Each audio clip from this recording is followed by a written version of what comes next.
Nanti teriak dulu. Situasi masyarakat Nias di Kota Batam pada perayaan Natal Malam Kudus 25 Desember 2023. Ini sangat luar biasa antusias warga masyarakat Nias di Kota Batam. Diperkirakan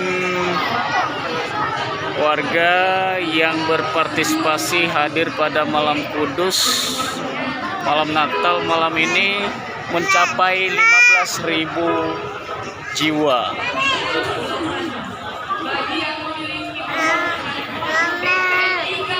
Jangan lupa tonton di YouTube channel Yamafati Zega.